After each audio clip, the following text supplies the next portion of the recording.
Hi guys, welcome to our channel mister సిస్నరీ.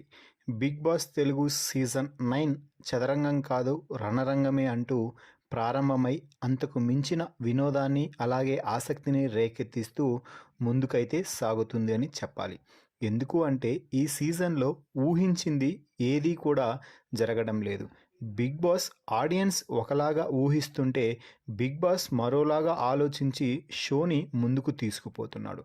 ఇక ఈ వారం అంటే మొదటి వారం ఎలిమినేషన్ కూడా చాలా వరకు ఫ్లోరా సేని ఖచ్చితంగా ఎలిమినేట్ అవుతుంది అని అందరూ భావించారు. అయితే దానికి భిన్నంగా సృష్టి అయితే ఎలిమినేట్ అయ్యి బిగ్ బాస్ హౌస్ నుంచి బయటకైతే వచ్చేసింది.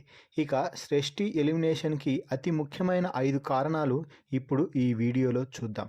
మొదటిది అంటే అతి ముఖ్యమైన కారణం తన స్వయంకృతాపరాధం అని చెప్పవచ్చు. ఎందుకు అంటే సృష్టి ఈ వారం రోజులు బిగ్ బాస్ హౌస్లో ఉన్న ఎటువంటి ఇంపాక్ట్ అయితే క్రియేట్ అయితే చేయలేదు. అటు నెగిటివ్ కానీ ఇటు పాజిటివ్ కానీ ఏ ఇంపాక్ట్ కూడా సృష్టిపై లేకపోవడం ఆమెకి పూర్తిగా 100కి 100% మైనస్గా మారింది. మరో ముఖ్యమైన కారణం ఈ వారం సృష్టికి స్క్రీన్ స్పేస్ కూడా అంతగా వచ్చిందేమీ లేదు.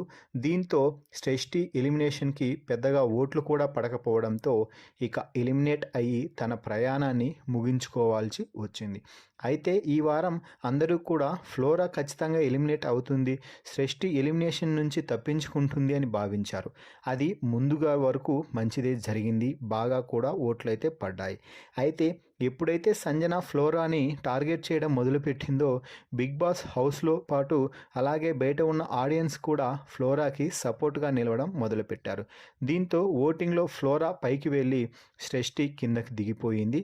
ఒక రకంగా సృష్టి ఎలిమినేషన్కి సంజన ఇండైరెక్ట్గా కారణమని కూడా చెప్పవచ్చు. దీంతో సృష్టి ఇక ఎలిమినేషన్ తప్పించుకోలేక చివరికి ఎలిమినేట్ అయ్యి బిగ్ బాస్ హౌస్ నుంచి బయటకైతే వచ్చేసింది. సృష్టి బిగ్ బాస్ హౌస్లోకి వెళ్లే ముందు చాలా అంచనాలు ఉన్నాయి. దానికి గల కారణాలు ఏమిటి అంటే బయట ఆమెపై ఉన్న సోషల్ మీడియాలో ఉన్నటువంటి రూమర్స్ అలాంటివన్నీ కూడా.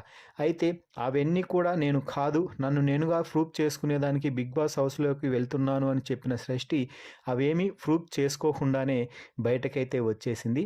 అయితే సృష్టికి ఈ బిగ్ బాస్ ప్రయాణం పుణ్యమా అని ఎటువంటి ఇంపాక్ట్ అయితే క్రియేట్ కాలేదు అని చెప్పవచ్చు.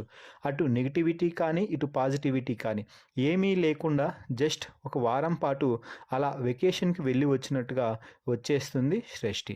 మరి సృష్టి ఎలిమినేషన్కి గల ఈ ముఖ్య కారణాల వీడియోపై మీ అభిప్రాయాన్ని కామెంట్స్ రూపంలో తెలిపి అలాగే మీ అభిప్రాయం ప్రకారం సృష్టి ఎలిమినేషన్కి ఏ కారణం ఎక్కువగా బలం చేకూర్చుంది అని మీరు భావిస్తున్నారో ఆ పాయింట్ని కామెంట్స్లో తెలపండి. అలాగే ఈ వీడియోకి లైక్ చేసి షేర్ చేయండి. మరిన్ని బిగ్ బాస్ లైవ్ అప్డేట్స్ కోసం మన ఛానల్ని చూస్తూ ఉండండి. Please subscribe our YouTube channel mister సిసింద్రి.